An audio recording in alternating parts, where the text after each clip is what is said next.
Clarice Montague, who we know from her more usual romance sagas, creates a fantastic world called Hucken, a believable place you can lose yourself in from page 1.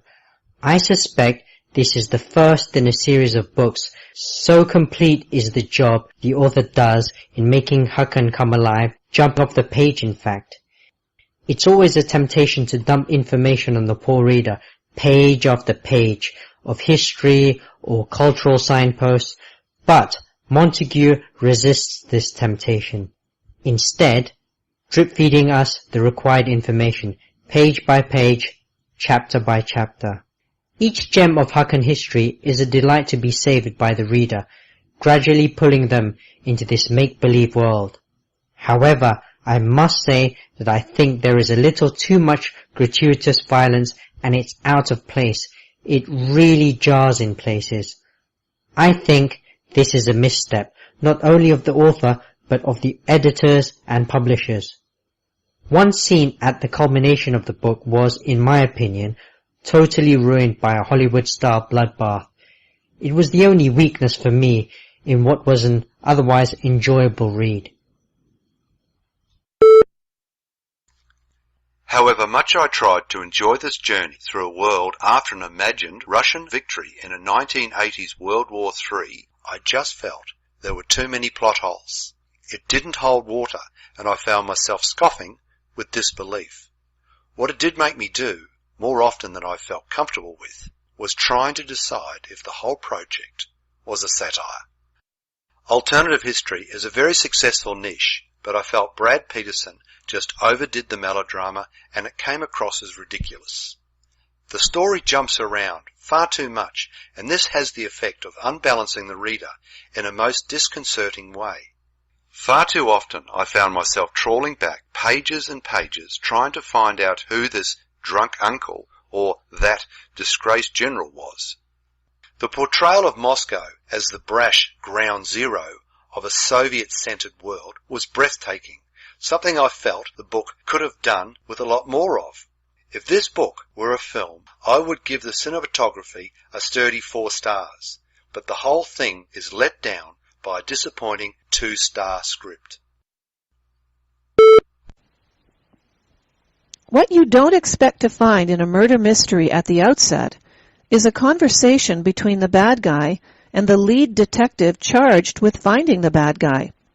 That usually happens towards the end, sometimes in a plain old police interview room, more often than not in a far more dramatic location, such as the roof of an old factory during a thunderstorm. But in this book, that conversation happens in the peace and quiet of a summer's meadow and within the first few pages of the book. It's just typical of what turns out to be a novel approach to the detective story. It seems that Clark Henson decided at the beginning of the writing process to turn everything we think we knew about the whodunit novel on its head. The result is a fresh, eye-opening read and one that will surprise you with far from cliched twists. There are no butlers in this one, nor private detectives sitting behind frosted glass cranking out the wisecracks. Henson also has a great ear for 1950s Chicago dialect and jargon. You'll feel yourself right there along with the protagonists.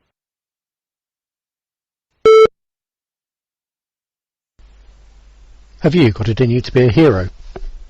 An actual hero, racing knowingly into a deadly situation, with a pretty fair chance it'll be the last action you take?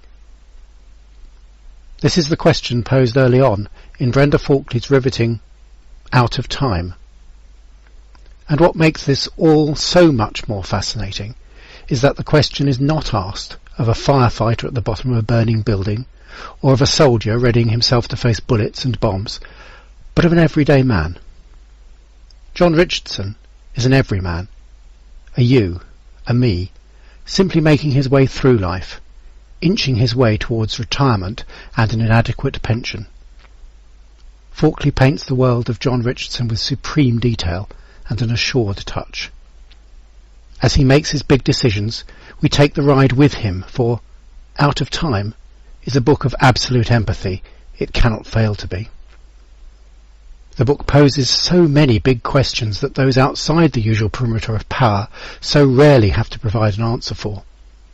It is a book that will leave you thinking long and hard, a taste that will linger on the tongue for weeks and may, as in my particular case, alter its tang. Falkley's debut will come to be considered a classic when she has moved up to the mega fame that certainly awaits her.